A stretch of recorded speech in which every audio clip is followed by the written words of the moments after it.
CBSE 2026-27 board exam എഴുതുന്ന കുട്ടികൾക്ക് വേണ്ടിയിട്ടുള്ള സ്ട്രാറ്റജി വീഡിയോസാണ് നമ്മൾ ചെയ്യുന്നത്. നമ്മൾ ഇതിനു മുന്നേ ഒരു വീഡിയോ ചെയ്തിട്ടുണ്ടായിരുന്നു. അതിനകത്ത് നമ്മൾ പറഞ്ഞത് എങ്ങനെയാണ് സ്മാർട്ട് വർക്ക് അപ്ലൈ ചെയ്യുന്നത്. അപ്പോൾ അതിൽ ഒരു സ്മാർട്ട് വർക്ക് നമ്മൾ പറഞ്ഞായിരുന്നു ഓപ്ഷനിൽ നിന്ന് ആൻസർ പിക്ക് ചെയ്യുന്നതാണ്. നമ്മൾ ഇന്ന് മറ്റൊരു ക്വസ്റ്റ്യനുമായിട്ടാണ് വന്നിരിക്കുന്നത്. ഈ ക്വസ്റ്റ്യൻ എന്ന് പറയുന്നതും ഇപ്പോൾ കഴിഞ്ഞ CBSE ബോർഡ് എക്സാം മാത്സിൽ ചോദിച്ചൊരു ക്വസ്റ്റ്യനാണ്. അപ്പോൾ അതൊരു അസേർഷൻ റീസൺ ക്വസ്റ്റ്യനാണ്.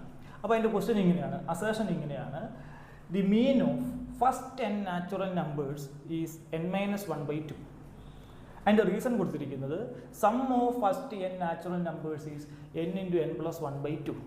അപ്പോൾ നമുക്കറിയാം ഈ അസേർഷൻ റീസൺ ക്വസ്റ്റ്യൻ എന്ന് പറയുന്നത് പല രീതിയിൽ 4 ഓപ്ഷനായിട്ടാണ് നമുക്ക് തരിക. ഒന്ന് തരുന്നത് ചിലപ്പോൾ അസേർഷൻ്റെ കറക്റ്റ് റീസൺ ആണോ എന്ന് ചോദിക്കും. ചിലപ്പോൾ ഈ പറയുന്ന അസേർഷൻ ശരിയാണ് പക്ഷേ റീസൺ തെറ്റാണ്. ചിലപ്പോൾ നമ്മൾ പറയുന്ന അസേർഷൻ റീസണും തെറ്റാണ്. ചിലപ്പോൾ അസേർഷൻ ശരിയാണ് റീസൺ തെറ്റാണ്. ഇങ്ങനെയുള്ള രീതിയിലുള്ള ചോദ്യങ്ങളായിരിക്കും നമുക്ക് ചോദിക്കാം. അപ്പോൾ ഇതിനകത്ത് നോക്കി, ഈ രണ്ടാമത് തന്നിരിക്കുന്ന ഈ റീസൺ ഇതെല്ലാവർക്കും അറിയാം. കാരണം ഇത് എല്ലാവരും പഠിക്കുന്നുണ്ട്. കാരണം നമ്മുടെ NCERT ടെക്സ്റ്റ് ബുക്കിൽ കൊടുത്തിട്ടുണ്ട് sum of first n natural numbers എന്ന് പറയുന്നത് n into n+1/2 ആണ്. പക്ഷേ ഈ ഒന്നാമത്തെ ഈ പറയുന്ന നമ്മുടെ അസേർഷൻ കൊടുത്തിരിക്കുന്നത് the mean of first n natural numbers n-1/2. ഇങ്ങനെ ഒരു കാര്യം നമ്മുടെ NCERT ടെക്സ്റ്റ് ബുക്കിൽ ഇല്ല. അപ്പോൾ പല കുട്ടികളും ഇതിൻ്റെ ആൻസർ എഴുതിയിട്ടില്ല. അപ്പോൾ അതിന് കാരണം എന്തെന്ന് ചോദിച്ചാൽ ഇങ്ങനെ ഒരെണ്ണം പഠിച്ചിട്ടില്ല. എന്താണ്? Mean of first n natural നമ്പേഴ്സിന് ഒരു ഇക്വേഷൻ പഠിച്ചിട്ടില്ല. അപ്പോൾ നമ്മൾ ഓർക്കുക, ഇപ്പോൾ നമ്മളിത് എല്ലാം പഠിച്ചിട്ട് നമുക്ക് എക്സാം എഴുതാൻ പറ്റത്തില്ല. മനസ്സിലായില്ല? കാരണം അവരിത് വെളിയിൽ നിന്നുള്ള ചോദ്യമാണ് ചോദിക്കുക. അപ്പോൾ നിങ്ങൾ എന്ത് ചെയ്യുന്നത്? നമുക്കറിയാം മീൻ കണ്ടുപിടിക്കാൻ നമ്മൾ പഠിക്കുന്നുണ്ട്. മീൻ എന്ന് പറഞ്ഞാൽ നമുക്കറിയാം നമ്മൾ സ്റ്റാറ്റിക്സിനകത്ത് പഠിക്കുന്നുണ്ട് സം ഡിവൈഡഡ് ബൈ നമ്പർ, അല്ലെ sum of observation divided by number of observation ആണ് നമ്മൾ പഠിക്കുന്നുണ്ട്. അപ്പോൾ നിങ്ങൾ പഠിക്കുന്നത് എന്താണ്? The sum of first n natural numbers എന്നല്ലേ ചോദിച്ചിരിക്കുന്നത്. അപ്പോൾ എന്ത് ചെയ്യുക? നമ്മളൊരു ആദ്യത്തെ അല്ലെ നമ്മൾ ഈ പറയുന്ന ഒരു ആദ്യത്തെ ഒന്നിൽ കൂടുതൽ നമ്പർ എടുക്കണം, അല്ലെ ഒന്നിൽ കൂടുതൽ നമ്പേഴ്സിന് നമ്മൾ എന്ത് ചെയ്യുക? മീൻ കണ്ടുപിടിക്കുക. ഇപ്പോൾ ഉദാഹരണം പറയുകയാണെങ്കിൽ 3 എണ്ണം എടുക്കുക, അല്ലേ? അല്ലെങ്കിൽ 5 എണ്ണം എടുത്തു. ആദ്യത്തെ ഫസ്റ്റ് 5 നാച്ചുറൽ നമ്പേഴ്സ് എന്ന് പറഞ്ഞാൽ 1, 2, 3, 4 and 5 ആണ്. അപ്പോൾ ഇതിൻ്റെ മീൻ എന്ന് പറഞ്ഞാൽ ഇതെല്ലാം കൂടെ ആഡ് ചെയ്യുക, അല്ലേ? ഇതെല്ലാം ആഡ് ചെയ്യുമ്പോൾ എത്ര വരും? 9, 30, 12 അല്ലേ 15 വരും. അപ്പോൾ 15 ഡിവൈഡഡ് ബൈ എത്ര എണ്ണം ഉണ്ട്? 5 ആണ്. ഡിവൈഡ് ചെയ്യുക. അപ്പോൾ എത്ര കിട്ടും? ആൻസർ 3 എന്ന് കിട്ടും. അപ്പോൾ നമുക്കറിയാം മീൻ 3 ആണ്.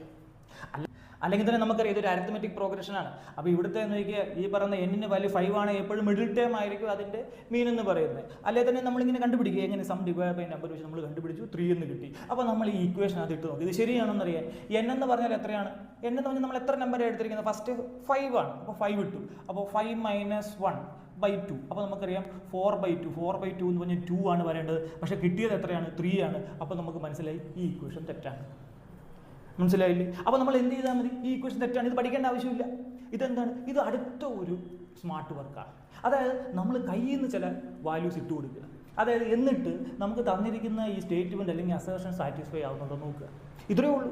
അല്ല ഇതെല്ലാം കൂടെ പഠിച്ചിട്ട് നമുക്ക് പോയി എക്സാം എഴുതുക എന്ന് പറയുന്നത് പോസിബിൾ അല്ല. അപ്പോൾ നമുക്ക് മനസ്സിലായി ഈ പറയുന്ന ഫസ്റ്റ് നമ്മുടെ അസേർഷൻ തെറ്റാണ്. ഏതാണ് ശരി? സമ്മിൻ്റെ ശരി, റീസൺ മാത്രം ശരിയാണ്. അപ്പോൾ നമുക്ക് എന്ത് ചെയ്താൽ റീസൺ മാത്രമാണ് ശരിയെന്ന് നമ്മൾ എഴുതുകയാണെങ്കിൽ നമുക്ക് എന്ത് കിട്ടും? 1 മാർക്ക് കിട്ടും. അപ്പോൾ നമ്മൾ കഴിഞ്ഞ ദിവസം നമ്മൾ ഒരു സ്ട്രാറ്റജി പറഞ്ഞു, ഒരു സ്മാർട്ട് വർക്ക് പറഞ്ഞു. ഇതാണ് നമ്മളെ അടുത്ത സ്മാർട്ട് വർക്ക് എന്ന് പറയുന്നത്. അപ്പോൾ ഇതുപോലുള്ള പല പല സ്മാർട്ട് വർക്ക് മെത്തേഡ്സ് നമ്മൾ ഓരോ ക്വസ്റ്റ്യൻ അനുസരിച്ച് നമ്മൾ എന്ത് ചെയ്യണം? അപ്ലൈ ചെയ്യണം. അപ്പോൾ പുതിയ സ്ട്രാറ്റജി വീഡിയോസ് നമ്മൾ വരുന്ന ക്ലാസ്സുകളിൽ അപ്ലോഡ് ചെയ്യുന്നതായിരിക്കും.